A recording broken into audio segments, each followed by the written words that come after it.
Hoy vamos a meternos de lleno en una protesta bastante intensa que ocurrió en la Universidad Autónoma de Sinaloa, allá en México. Es un conflicto que, bueno, escaló rapidísimo y que nos muestra que hay mucho más de fondo que un simple problema de pagos. Imaginen la escena. Huevos volando por el aire, libros quemándose, pancartas por todos lados. No, de verdad, no es de una película. Esto pasó en la vida real. Fue el centro de una protesta universitaria que sacudió a Culiacán y que puso a las autoridades en una situación complicadísima. A ver, para entender bien qué fue lo que pasó, tenemos que irnos al 30 de octubre. El lugar, la explanada del Palacio de Gobierno. Ahí fue donde las cosas se pusieron serias y los manifestantes dejaron muy, pero muy claro su enojo.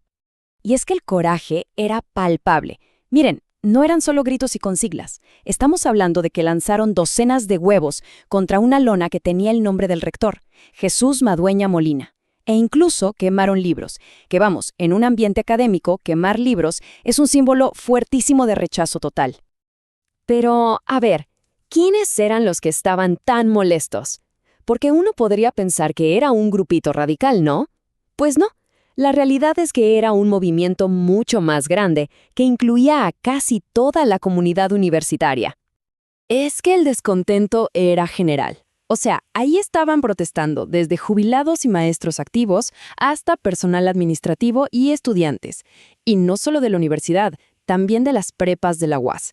El hecho de que hubiera alumnos de carreras tan distintas como Derecho, Filosofía o Química nos dice que el malestar ya se había extendido por todos lados. Ok. Ya vimos el qué y el quién. Ahora viene la pregunta del millón. ¿Por qué? ¿Qué fue exactamente lo que prendió la mecha de todo este incendio?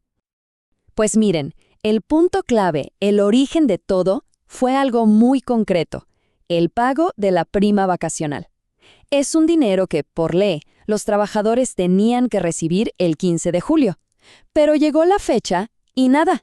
La respuesta de la universidad fue muy simple: no hay dinero. Así, directo.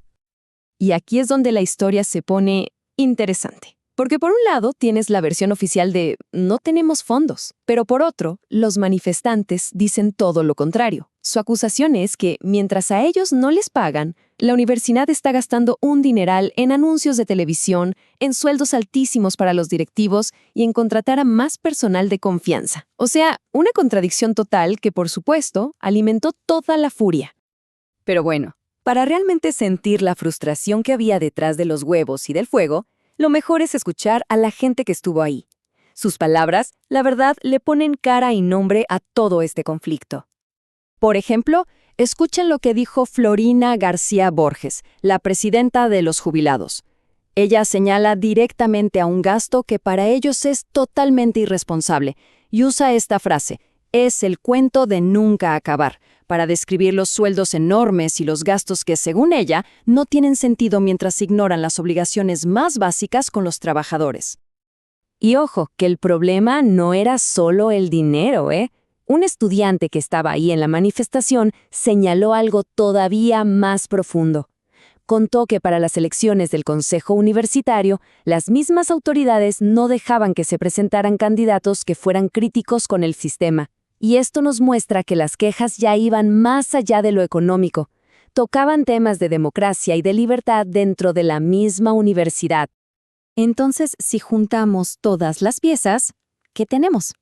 Pues que esta protesta, que empezó por un pago, en realidad se convirtió en una especie de batalla por el alma de la universidad. Al final, el punto clave es este. La prima vacacional fue solo el detonante, la gota que derramó el vaso. Lo que esta protesta sacó a la luz es un choque mucho más grande sobre cómo se están haciendo las cosas en la universidad, quién toma las decisiones, en qué se gasta el dinero y, lo más importante, cuál es el futuro que le espera a la institución. Y todo esto nos deja con una última reflexión.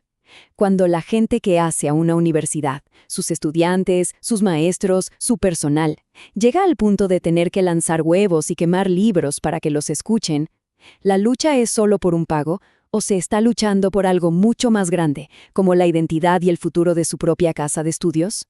Ahí que va la pregunta.